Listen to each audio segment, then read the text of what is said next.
right? Here's a bar. A big bar. Look at this. Huh, kitchen, I guess, huh? Wait for everyone to get out. You know, kind of lock the door behind you. That's how far she fell? From that? Yeah, right about there. No, let me. From the second one.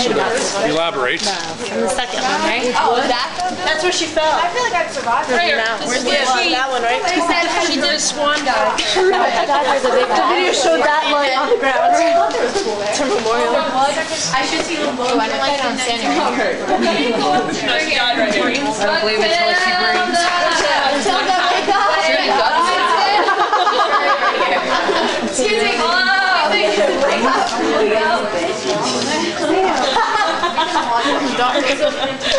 Wake up. Oh, the darkness. Yeah, no. Oh, the darkness. I know. Sorry to tell you that. Now remember that in 1860, Matilda was having a party. She was throwing a party, and she needed to find Molly. The preparations for Molly, the slave girl, wasn't quite up to speed in the preparations, so she went out of the house into the carriage house. This is where the carriage would have been pulled in through the back. The slaves would have lived up on the top floor. She goes up there into Molly's bedroom, right there at the end. And she finds Molly, her slave, in the arms of her husband, Francis. Not long after that, Matilda takes a fatal dive here. Now, we're not sure whether it's really suicide or just carelessness, but she takes a fatal dive here after catching Francis and Molly together.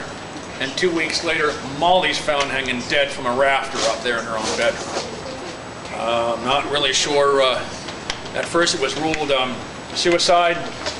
But that EVP that the ghost hunters got that you heard, that woman screaming, oh God, get out of here. That kind of makes us think it could have been murder. And then there was also something else that might indicate that it was murder. When Stephen Bader, the owner of this place, got the house in '96, he also inherited some letters written to Francis Sorrel right after Matilda died. And the letters had the tone of something out of, I think, The Godfather by Francis Ford Coppola. They're saying, a friend is saying to Francis, you've got an issue you need to deal with. You've got a problem you need to take care of. It sort of reminded me of those lines from the early part of the first Godfather. Godfather, I've got a stone in my shoe. I got a problem I need to take care of. And 2 weeks later, Molly's dead, hanging from a rope. That's where we're going to go next. Well, if he got I guess I should say one more thing about the ghost hunters when they were here. When they got here, they had more high-tech EMF meters than we do. They came to that one area, and right there, the highest they'd ever got was a 5. They came to where that footlight is now, and it pegged it at 20. The only way they could actually get a 20 is to physically touch the electric boxes over there, and even then, when they pulled away from it a foot or two, it dropped right back down. They caught a 20 there. There's some things in this house they couldn't explain. They never had such a high EMF reading. They never could explain the handprints on the wall. And the voice of the woman screaming for help in Molly's room was the longest EVP they'd ever had. So they got some first ones. By the way, they got a 20. Right, huge survey for your unboxing. Sam told her she's so nervous. She's very nervous. I just in my head so hard.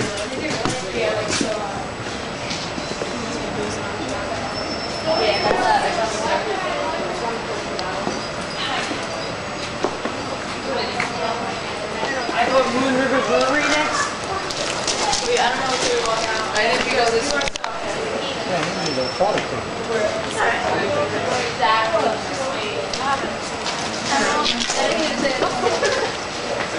Do we go back through this way? Got one of the step hunters, so it was in there. What? Can we go back down here? There's steps. Can I go down? Perfect. Okay. Let me go.